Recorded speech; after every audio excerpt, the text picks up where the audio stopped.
The sun dropped low across Dustwater Hollow, spilling gold across the brittle ground like spilled whiskey. Heat shimmered above the red clay, and the cicadas sang as if trying to drown out silence. In the dry hush of that hour, a small figure moved through the edge of the woods, careful as a whisper. Her dress was too big, patched at the elbows and dirt-streaked along the hem. Junie May was only 7, but she knew how to step softly, how to breathe small, how to not be seen unless she wanted to be. She had been the preacher's daughter once.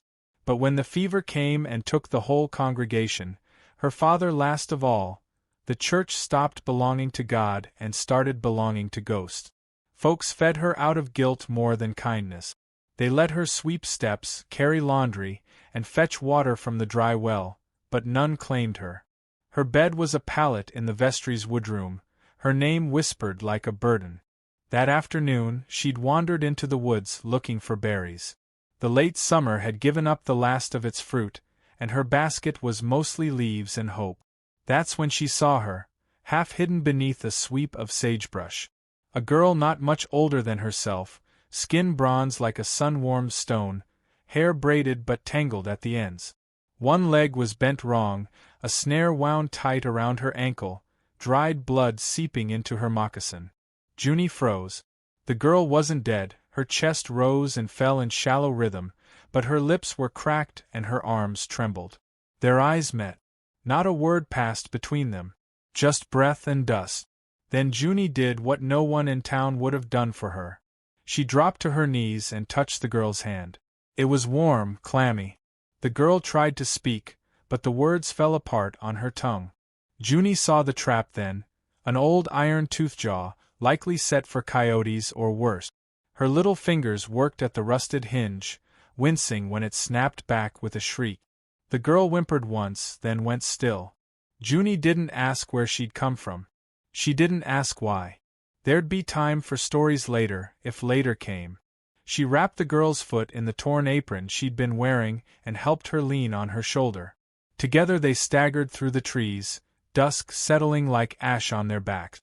Back at the chapel, Junie lit a single candle in the corner room. It wasn't much, just old wood and thinner walls, but it was dry and the mice were friendly. She laid the girl down on the straw mattress and brought what she could.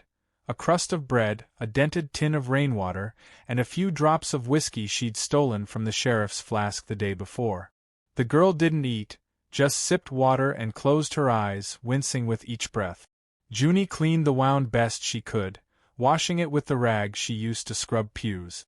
She hummed the hymn her father used to sing when the wind was too loud, the one about green pastures and still waters.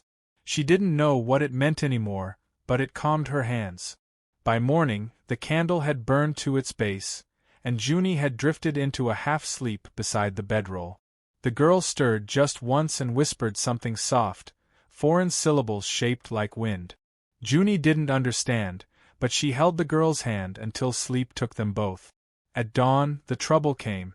Mrs. Hargrave, the same woman who handed Junie spoiled bread and then reminded her of the Lord's mercy, let out a shriek when she opened the chapel and saw the dark-skinned child inside.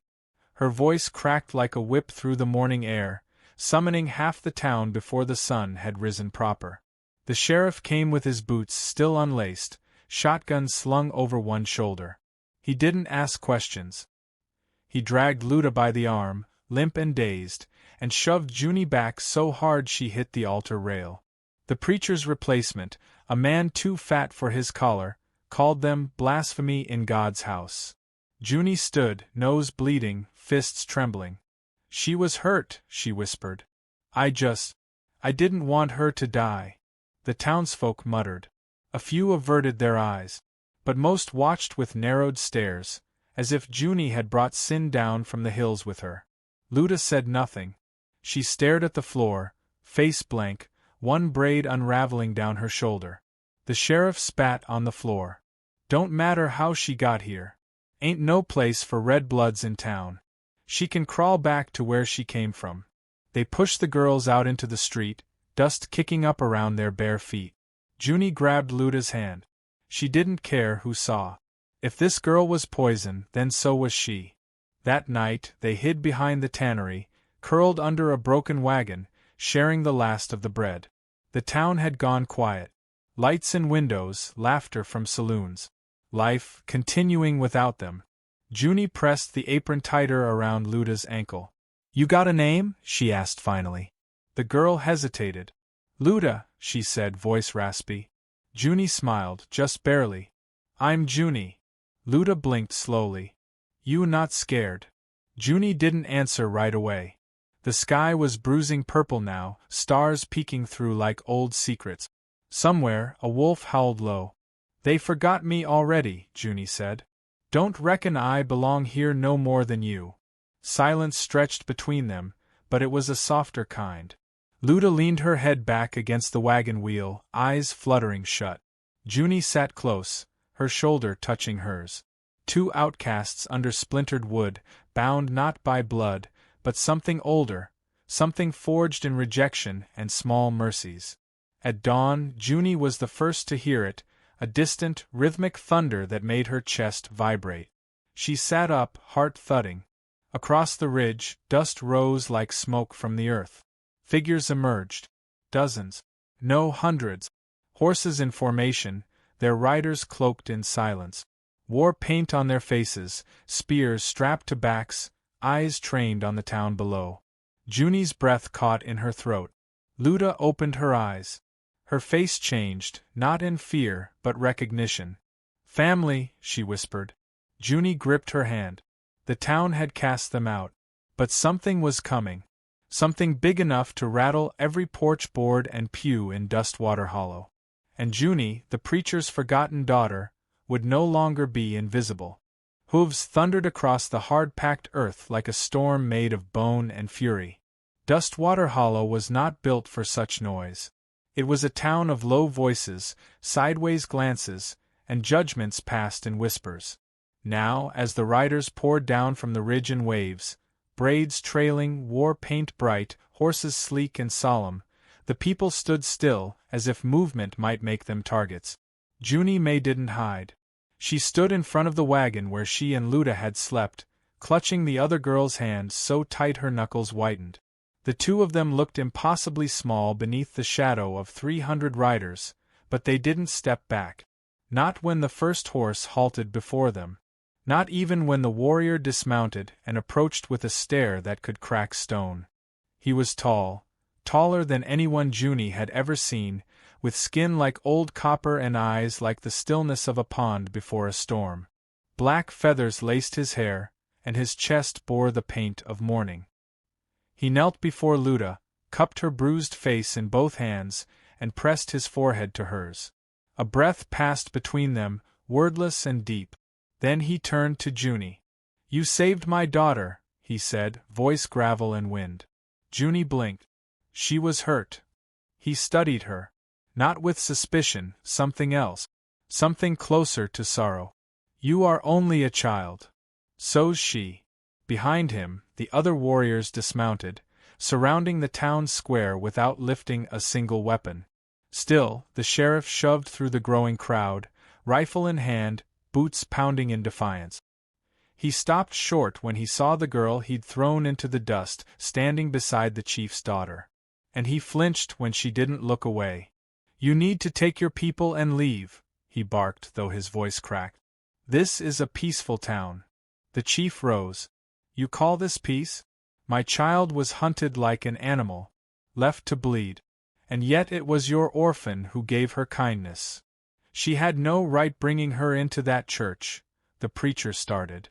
Junie stepped forward. "She had every right to be warm and fed. That's more than I got most nights." The murmurs rose. Faces shifted. Shame crept up the spines of the gathered townsfolk like cold fingers. Mrs. Hargrave clutched her shawl tighter. The butcher looked away. Even the preacher's hands trembled. Chief Taka turned slowly in a full circle, taking in the faces, the guns, the fear. Then he raised a single feather, a long white plume tipped in red, and held it out to Junie. "Your heart is not like theirs," he said. "You see without fear. You touched my daughter when even her own people might have walked past, thinking her already gone. If not for you, We would be burying her today. Junie looked at the feather, then at Luda, who nodded slowly, her eyes brighter now. You don't owe me anything, Junie whispered. But we give you something anyway, Taka replied. A place. A name. A family. The feather felt impossibly soft in her calloused hand. Something caught in her throat. It was too big to be pride, too quiet to be joy. Maybe it was recognition, the feeling of finally being seen. The sheriff lifted his rifle half an inch. She's a white girl. She don't belong to you. Taka didn't even look at him. She belongs to who kept her alive. The warriors began to move again, not in anger but with silent purpose. Two stepped forward with painted horses, one chestnut, one piebald, both saddled for children. Luda reached for Junie's hand. Come, she said. Her voice, though raspy, carried strength now. We go home. Junie hesitated. She looked once more at the town, the boarded windows, the crooked church, the pews she'd polished with aching arms. She searched the crowd for one kind face. None met her eyes. The sheriff called after her. If you ride off with them, you don't come back. She didn't answer. She just mounted the piebald with a grace learned from years of climbing rooftops and rafters. Luda joined her on the same horse, wrapping her arms gently around her middle. The warriors turned their mounts with practiced ease and began their solemn departure. They didn't gallop. They rode slow, deliberate, as if making sure every soul in Dustwater Hollow saw what honor looked like in motion. Junie sat tall, the feather clutched in one hand, dust trailing behind her like a veil. No one followed. No one called her back. It was a long ride over the hills, where the sun stretched low across the plain and the sky turned a shade of rose gold that made the world seem kinder than it was. The Windwalker village appeared like a memory, hidden between cedar groves and quiet rivers, far from the rifles and judgment of Dustwater. There, Junie was washed and fed. Her clothes were burned with ceremony, her name given anew, Little Firebird, for the way she'd risen from the ashes of rejection and offered light to someone else. She learned to weave, to ride bareback, to cook with spices that made her eyes water and her stomach sing. She learned words that belonged to rivers, to sky, to sorrow and joy. But mostly, she learned what it felt like to sleep without listening for footstep, to wake with arms around her, to belong. She and Luda were rarely apart. They spoke in a mix of words and gestures, laughter and quiet. They healed together. And when Luda ran again without limping, Junie cried harder than she had since her father died. Back in Dustwater Hollow, the story twisted itself into something easier. Some said the natives threatened the town into handing Junie over. Others said she was bewitched, gone to live among savages. But a few, those who had watched the moment unfold, really watched, knew better. They remembered the way a little girl had stood between fear and compassion. They remembered her eyes, fierce and steady. They remembered silence giving way to something better. And if you listened closely years later, they'd still whisper her name.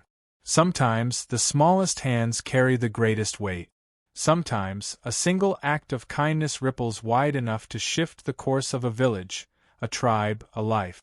And sometimes the family we find, when all others fail us, becomes the one that saves us. You may feel unseen, forgotten, too small to matter. But know this, when you offer mercy in a world that refuses it, you are not invisible. You are unforgettable.